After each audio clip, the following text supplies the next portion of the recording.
లా కాలేజీలు పెట్టిండ్రు, మహిళా కాలేజీ కూడా పెట్టిండ్రు. వారి దగ్గర ఒక 4311 మందికి ఉద్యోగాలు కూడా ఇచ్చారు. రెండోది గ్రామీణ ఆర్థిక వ్యవస్థ బలోపేతం కావాలని మరి అనేకమైనటువంటి సంక్షేమ కార్యక్రమాలకు కూడా వారు శ్రీకారం చుట్టారు. నేను అడిగేది ఏంటంటే, కామారెడ్డి డిక్లరేషన్లో మీకు ఇది తెలియకనా ఆల్ ఇండియా కాంగ్రెస్ పార్టీ చరిత్ర 140 సంవత్సరాలని చెప్తారు కదా, ఇది మనం భారతదేశంలో అధికారంలో లేము అని తెలిసి కూడా మీరు ఎవరిని మోసం చేయడానికి పెట్టిన అనేదే కదా నేను అడిగేది. సరే, కాంట్రాక్టులల్లా బీసీలకు 42% రిజర్వేషన్ ఇస్తారని చెప్పారు. రెండోది సీనన్న మాట్లాడితే ఏం చెప్పిండంటే, లోకల్ బాడీస్లా పార్టీ పరంగా ఎవరు ఇచ్చే అవసరం లేదు, గడిచిన 10-15 సంవత్సరాల నుంచి 65% లోకల్ బాడీలో ఉంటుందే బీసీలు, అది ఎవరు చెప్పే అవసరం లేదు. కానీ మొదటిసారి చరిత్రలో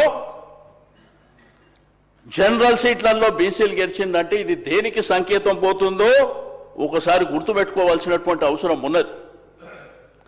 దయచేసి నేను కోరేదల్లా, మీకు రిక్వెస్ట్ చేసేదల్లా, మేము ఈ సమాజంలో అగ్రభాగాన ఉన్నటువంటి వాళ్ళం.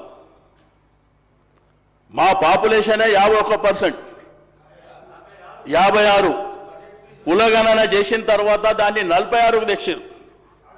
మీరు మైనార్టీలను కలిపి పెట్టారు, అది మీరు చూసుకోండి ఒకసారి. ఆ తర్వాత దళిత బిడ్డలు, గిరిజన బిడ్డలు, మైనారిటీ బిడ్డలు, నిజంగా మేము బయటికి వెళ్ళాలనుకుంటే ఈరోజు రాష్ట్రంలో అవేరే ఉన్నారు అందరు. మేము నిజంగా కూడా బయటికి వెళ్ళాలని సమాజం అనుకుందనుకో, ఆ తర్వాత జరిగేది మీ రిజర్వేషన్లు ఆడుకునే పరిస్థితి వస్తుంది అనేటువంటిది నేను ఈ సందర్భంగా తెలియజేస్తున్నా. ప్రపంచంలో ఎన్నో ఉద్యమాలు జరిగినాయి. తెలంగాణ ఉద్యమాన్ని మన కళ్ళారా చూసిన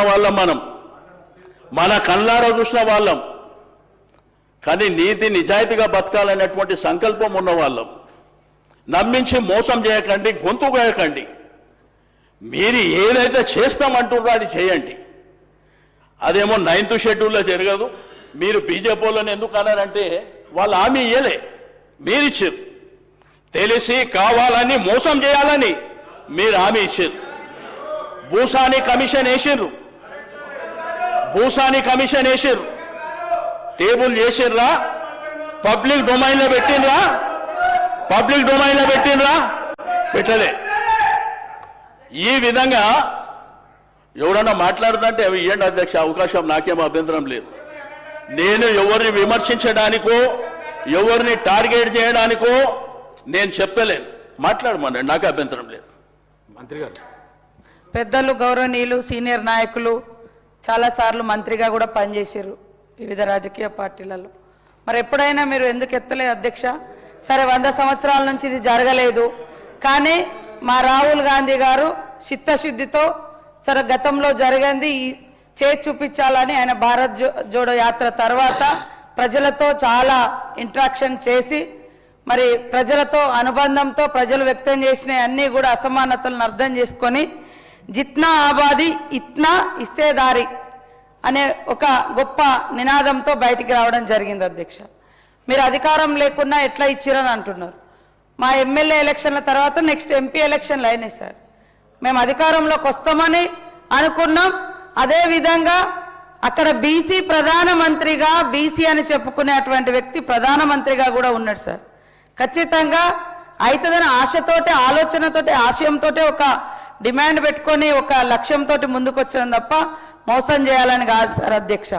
మరి వీళ్ళు ఒక ప్రాంతీయ పార్టీగా ఉంటూ ఎప్పుడూ కూడా నేషనల్ పార్టీగా కాదు.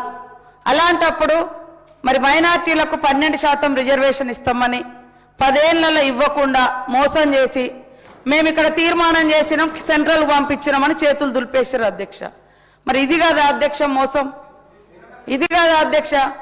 కానీ వాళ్ళు ఎన్ని మాట్లాడడం, ఇవాళ కులగణన చేసినాము, మొత్తం అంత డాటా అంతా తీసిండ్రు, కేంద్రం దగ్గర పంపించారు, ఇటు గవర్నర్ గారి ద్వారా రాష్ట్రపతి గారి దగ్గరికి వెళ్ళింది, అక్కడ ఉందని మీకు తెలుసు. మనం అందరం ఎట్లా సక్సెస్ అయిదాము, దాన్ని ఎట్లా సాధించుకున్నామని కాకుండా మా చిత్తశుద్ధిని కూడా ఓకే, లాస్ట్ కొన్ని సంవత్సరాలు జరగలేదు. ఇప్పుడు మా రాహుల్ గాంధీ గారు నూతనంగా ఆలోచించి తన ఆలోచన శక్తితోటి మొట్టమొదటిసారి ఈ తెలంగాణలో చేయించిండు. అన్ని రాష్ట్రాల్లో కూడా అది చేయాలని వారు డిమాండ్ చేసిర్రు. దాని ఆధారంగా ఖచ్చితంగా కేంద్ర ప్రభుత్వం ఆ దిశగా అడుగులేస్తుందని ఆశిస్తా ఉన్నాం. మీరు మా చేసిన దాన్ని కూడా తిట్టడం అయితే ఇది కరెక్ట్ కాదు అధ్యక్ష. మనం అందరం ఐక్యమై సాధించుకుందాం అనే ఉద్దేశంతో సభని అడ్రస్ చేస్తే బాగుంటుందని కోరుతా ఉన్నా అధ్యక్ష. అధ్యక్ష, మా అక్క మాట్లాడితే నాకు అభ్యంతరం లేదు.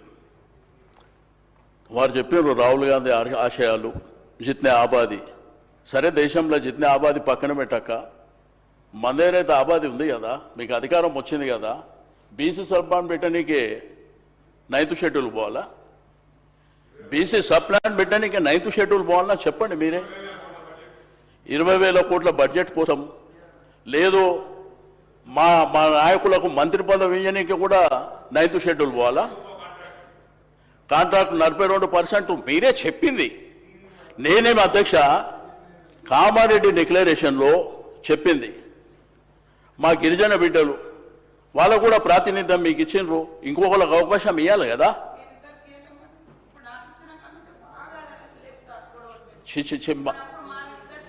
మాకు అభ్యంతరం లేదక్క.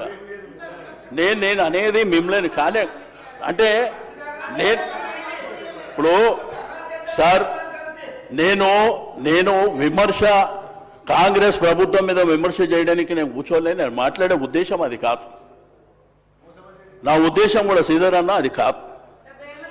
మా ఆవేదన, మా బాధ సుప్రీంకోర్టు జడ్జిమెంట్లు అన్నీ ఉన్న తర్వాత, అది చెల్లదని తెలిసిన తర్వాత మీరు బీసీ కమిషన్ వదిలిపెట్టి డిపార్ట్మెంట్ అన్నారు, ఆర్డినెన్స్ అన్నారు, జీవోలు అన్నారు, కేసీఆర్ పంచాయతీరాజు రిజర్వేషన్ అని చెప్పి పెద్ద మోసం చేసింది అన్నారు. ఆయన మనకు వచ్చేది 42%, 34కే అని చెప్పారు. మీరు పోటీ చేసినప్పుడు 18-19% పోటీ చేయవలసి వచ్చింది. కాబట్టి నా బాధల్లో అధ్యక్ష, ఇంకా ఎప్పటిదాకా మాకు ఇది చేయండి, మాకు అది చేయండి, మా పరిస్థితి ఏంది అని ఎప్పటిదాకా అడుక్కోవాలని మా బాధ. డాక్టర్